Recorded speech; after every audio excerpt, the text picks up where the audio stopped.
한때 새해 인사 중에 아주 유행어가 있었습니다. 부자 되세요. 기억하세요? 여러분, 부자 되세요. 옆 사람에게 한번 해볼까요? 여러분, 부자 되세요. 부자 되세요. 하여튼 부자 되려니까 다 좋아해요. 이런 생각해 보신 적 없어요? 야, 돈 걱정 없이 한번 살아봤으면 참 좋겠다. 맨날 돈에 쪼들리며 살다 보니 힘들죠. 돈 걱정 없이 살 수만 있다면 얼마나 좋을까. 그래서 가난한 사람들은 이렇게 생각해요. 야, 돈 걱정 없이 사는 부자들은 참 행복하겠다. 여러분, 수입이 많고 버는 돈이 많으면 더 행복한가요? 여러분, 월급 봉투가 두꺼워지면 두꺼워질수록 행복이 더 두꺼워지나요? 많아지고 풍성해집니까? 맞아요? 틀려요? 맞대요.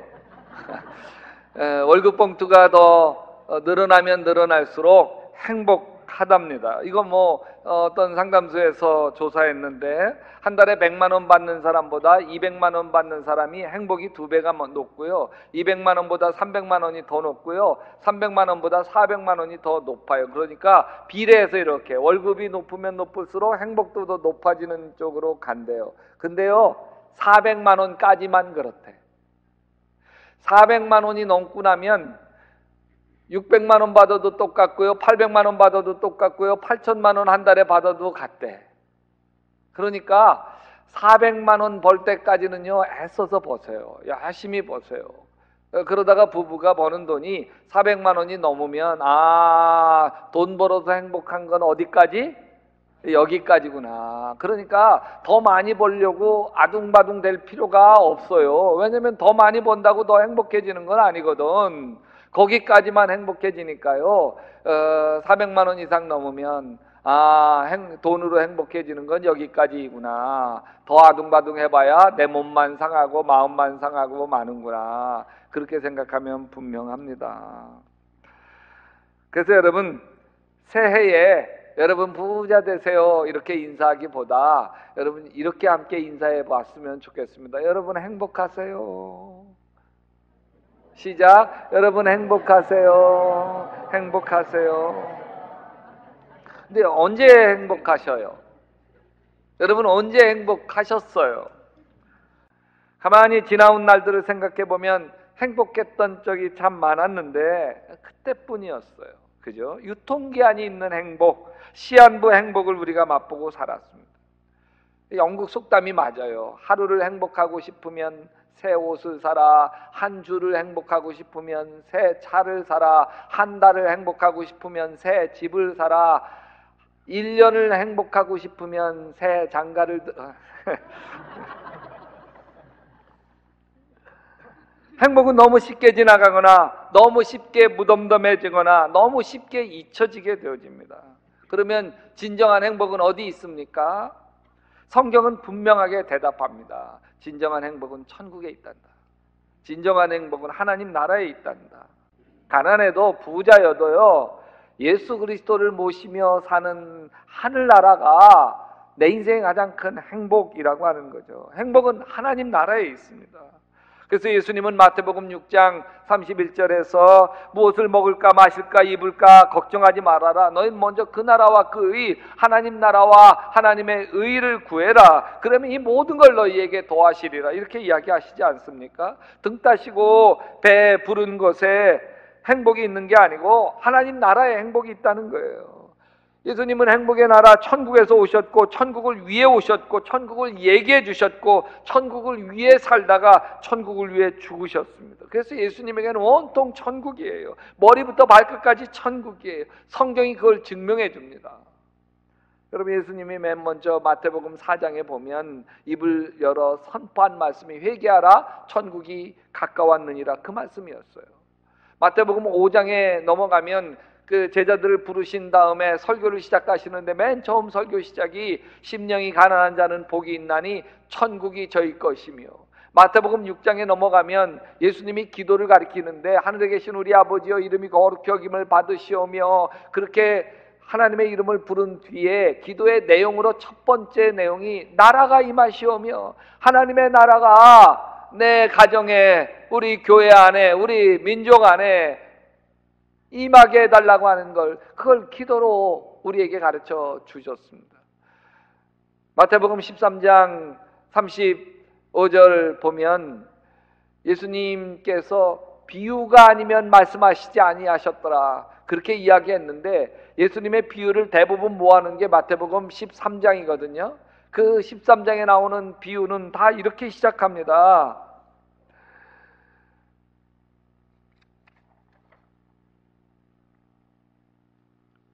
천국은 마치 이와 같으니, 천국은 좋은 씨를 제 밭에 뿌린 사람 같으니, 그러면서 이 겨자씨 비유, 씨 뿌리는 농부의 비유, 누룩의 비유, 밭에 감추인 보화의 비유, 수많은 비유를 다 무슨 비유로 설명해 주셨냐면 천국의 비유로 설명해 주셨습니다. 예수님이 십자가에 죽으신 뒤에 부활하셨어요. 그리고 며칠 동안 살아계셔요? 40일 동안 계시다가 승천하셨습니다. 40일 동안 계시면 뭐 하셨을까? 그것이 사도행전 1장 3절에 나오는데 거기에 이렇게 기록되어 있습니다. 그가 고난받으신 후에 또한 그들에게 확실히 많은 증거로 친히 살아계심을 나타내사 40일 동안 그들에게 보이시며 하나님 나라의 일을 말씀하시니라. 여러분, 부활하신 뒤에도 오매불망 하나님 나라에 대해서 말씀하셨습니다. 제자들은 예수님 뒤를 따르는 이들이죠. 그래서 사도행전 마지막 장 마지막 절에 보면 하나님 나라를 전파하며 주 예수의 그리스도에 관한 모든 것을 담대하게 거침없이 가르치시더라, 이렇게 이야기하고 있습니다. 그러니까 예수님은 선포에도 하나님 나라, 설교에도 하나님 나라, 기도가 가르쳐도 하나님 나라, 비유를 가르쳐도 하나님 나라, 부활하셔도 하나님 나라. 예수님은 하나님 나라에서 오신 분이죠. 예수님의 고향이 하나님 나라 천국입니다. 천국에 계셨던 예수님이 이 땅에 오셨으니 천국이 얼마나 그리우셨겠어요. 그래서 입만 여시면 하나님 나라를 계속 이야기하고 다니셨습니다. 회개하라, 하나님 나라가 가까웠느니라. 나더러 주여 주여 하는 자마다 천국에 들어갈 것이 아니라 아버지의 뜻대로 행하는 자라야 천국에 들어갈 것이다. 어린아이들을 용납하고 금하지 마라. 하나님 나라가 이런 자들의 것이다.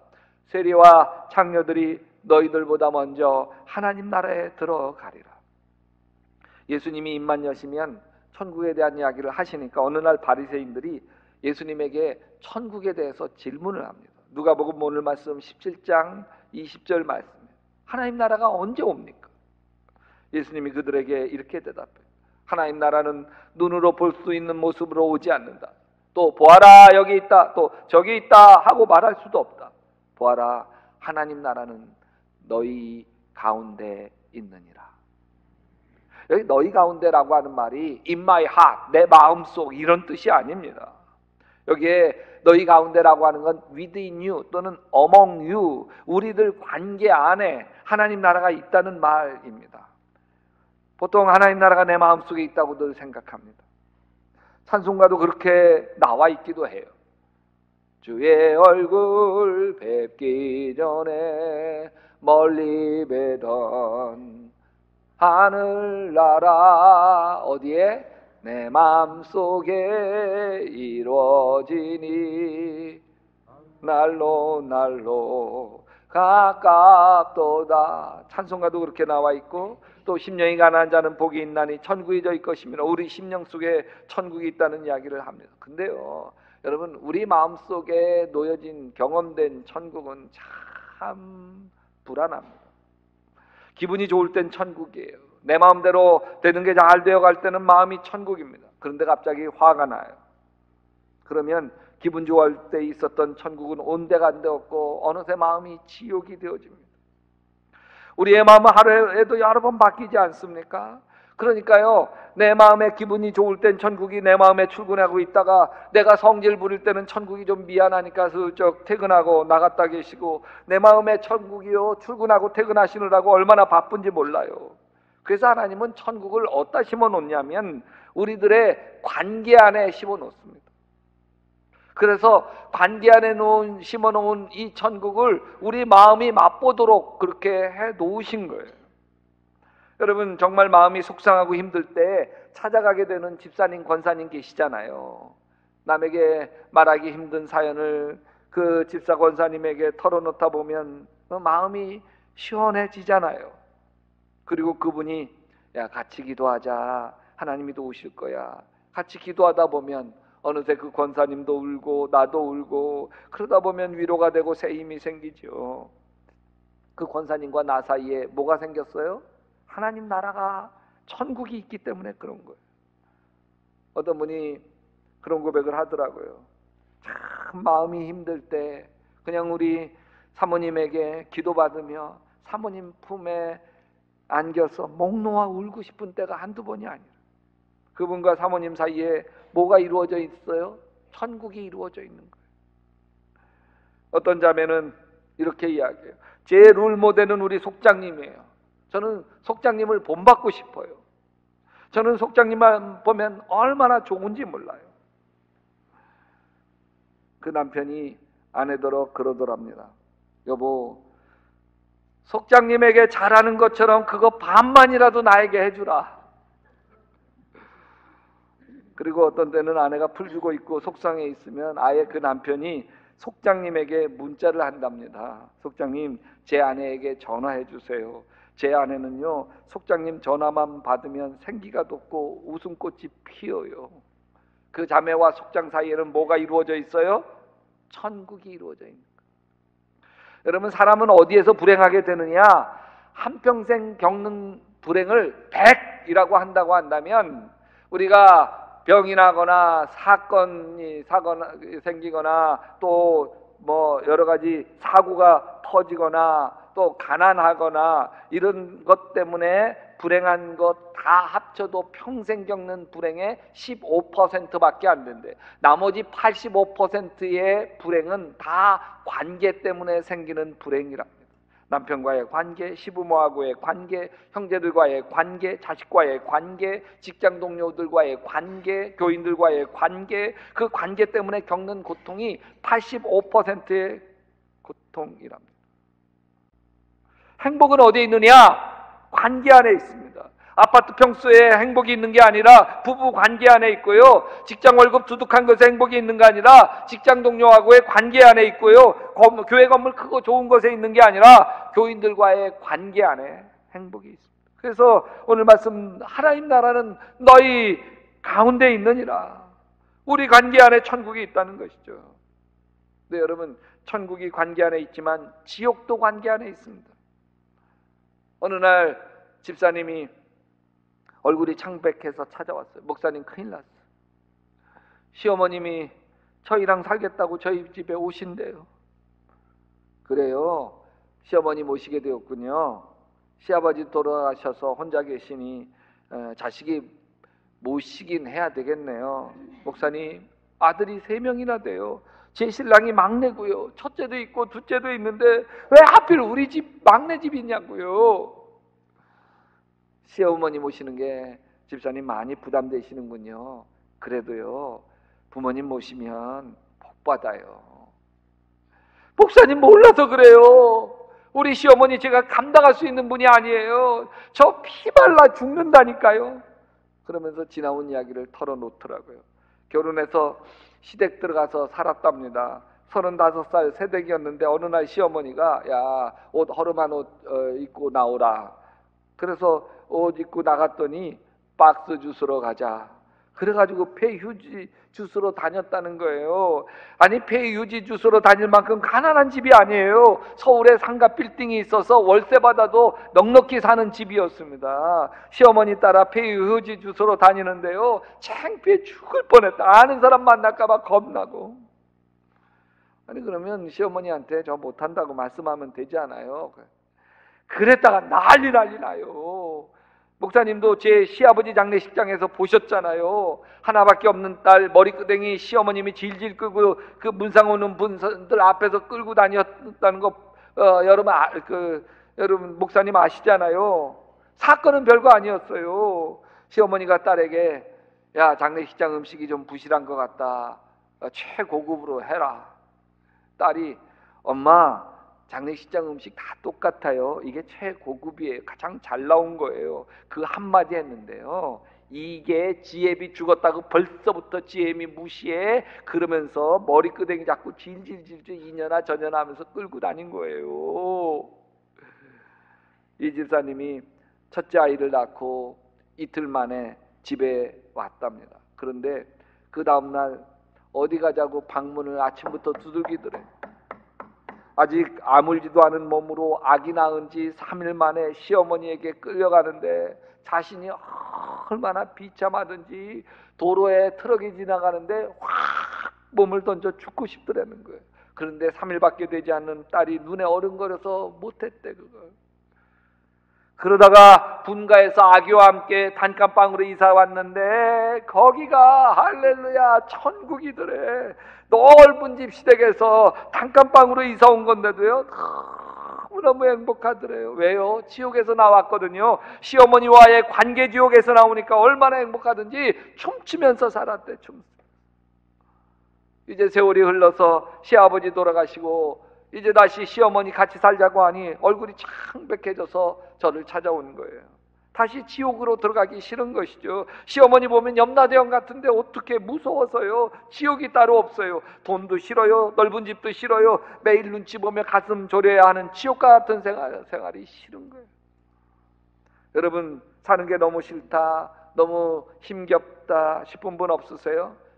그 힘겨운 이유를 잘 살펴보면 그 안에는 다 관계에 문제가 있어요. 관계가 부부관계가 편치 않아요. 자식과의 관계가 삐덕거려요. 부모와의 관계가, 형제의 관계가 틀어져 있어요. 여러분 관계가 틀어져 있으면 인생이 싫어요. 힘겨워요. 행복하지 않아요. 왜? 관계가 지옥이기 때문에 그런 거예요.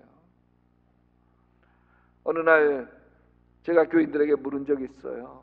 여러분 언제 가장 행복했어요? 그때 어떤 권사님이 저는 1년 전부터 행복해요. 1년 전에 참 좋은 일이 생기셨군요. 무슨 좋은 일이 있어요? 그랬더니 그 인간 가슈. 맨날 술 잡수시던 그 인간 세상 떠나고 그때부터 행복해졌대요. 관계가 지옥이었던 거죠. 여러분 관계는 어떠신가요? 이 좋은 세상 살면서 지옥을 살고 있지 않으시나요? 여러분 이 관계 지옥을 관계 천국으로 바꿔주시는 예수님 손길에 붙들릴 수 있게 되시기를 주님의 이름으로 축원합니다. 천국으로 예수님은 우리 인생을 지옥에서 천국으로 바꿔주러 오신 거예요. 누가복음 17장 21절 말씀처럼 하나님의 나라는 너희 안에 있느니라. 여러분 아그네스라는 분이 이런 말을 했어요.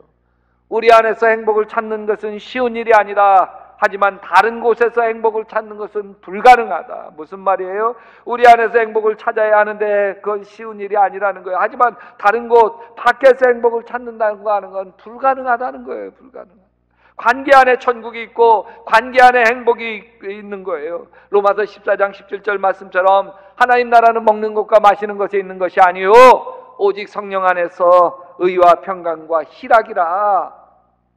잘 먹고 떵떵거리는 것에 행복이 있는 게 아니라 성령 안에서 서로 사랑하고 아끼는 곳에 행복이 있고 천국이 있는 거예요. 하얗게 얼굴이 질려오신 집사님에게 저도 할 말이 없더라고요. 그때 목사가 할 수 있는 말은 뭐예요? 오직 하나예요. 집사님 기도합시다. 하나님이 도우실 거예요. 그런데 며칠 뒤에 얼굴이 환해져가지고 이 집사님이 오셔가지고서 목사님 저 시어머니 만났고요. 시어머니 우리 집에 모셔서 같이 살기로 했어요. 그러면서 얼굴이 환해졌어요. 아니 그렇게 얼굴이 창백해 가지고 나 피 말라 죽어요 한 사람이 달라졌어요. 그래서 어떻게 달라졌어요? 아니 목사님이 기도해 보라고 그러셨잖아요. 하나님이 도우신다고 그랬잖아요. 그래가지고서 하나님께 작정하면서 기도했어요. 하나님 매일 새벽기도 작정하고 아침마다 금식하면서 하나님 시어머니 모시지 않게 해주시옵소서. 시어머니 다른 첫째 집으로 가든지 둘째 집으로 가게 하시고요 절대 막내 집으로 오지 않게 하여 주시옵소서. 하나님 아시지요? 저 시어머니 오면 피 말라 죽는 거 아시지요? 제발 저 살려주세요. 매일만 내가 이렇게 기도하면서 작정기도 쌓기 시작을 했다는 거예요. 그러면 모시지 말아야지. 모신다고 얼굴이 환해져. 어떻게 됐길래 그래요? 그랬더니 그러면서 기도하고 있는데 갑자기 막 눈물로 안 돼요. 우리 시어머니 안 돼요. 눈물로 하나님 앞에 기도하고 있는데 갑자기 환상이 열리더니 예수님이 십자가에 이렇게 매달리셔서 눈물과 피를 뚝뚝 흘리시는 환상이 보이더래요. 그래서 우리 예수님, 십자가에 달리신 예수님, 저렇게 나를 사랑하시는 예수님. 그러고 있는데 예수님이 그러시더라는 거예요. 딸아, 내가 이만큼 너를 사랑한다. 알아요, 예수님. 예수님이 나를 얼마나 사랑하는지 내가 다 알아요. 너무너무 이렇게 막 애절하게 기도를 하는데 예수님이 이러시더라는 거예요. 그래, 내 딸아. 근데 한 가지 부탁이 있다. 뭔데요? 내 시어머니를 내가 사랑해 줄 수 없겠니? 그러더래요. 내 시어머니를 내가 사랑할 수 없겠니? 여러분, 그렇게 한없이 은혜가 흐르는데 못할 게 뭐 있어요? 그러니까 예수님, 제가 해볼게요. 예수님, 제가 시어머니 사랑해 보도록 할게요. 그리고 눈물을 닦고 나와서 그날 시어머니 집에, 서울에 있는 시어머니 집에 찾아갔대요. 넓은 집에 혼자 사시는데 방 안에 들어가니까요, 이게 음식물 신 냄새가 나더라. 쾌쾌하게. 어디서 나나 찾아봤더니 냉장고 속에서 냉장고를 열었더니 와, 여기에 막 그냥 여기 플라스틱 통에 뭐 여러 개 통들이 다 꽉꽉 채워져서 있는데 그 통 열어보니까 신내가 역하게 나오는 거예요. 이게 어떻게 된 거예요? 그랬더니 그 식당 가면 식당마다 다 음식물 쓰레기통이 있잖아요. 거기 먹을 만한 거 많어. 그래가지고서 그 음식물 쓰레기 중에 건더기를 건져가지고요, 플라스틱 통에다가 이렇게 여러 통 담아서 냉장고 속에 넣었다가 그거 식사할 때마다 그거 끓여가지고요, 그거 먹고 계시더라는 거예요. 아니, 그렇게 살지 않아도 되시는 분인데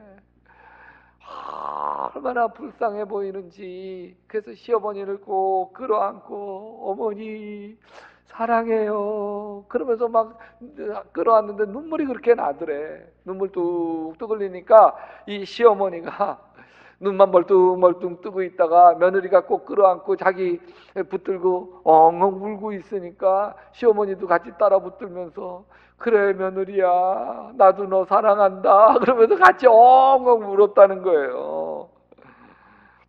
결국 이 며느리가 시어머니 돌아가실 때까지 잘 모셨고 대소변 받아내면서 잘 모셔서 어머니 품에서 하나님 나라 행복하게 안기셨습니다.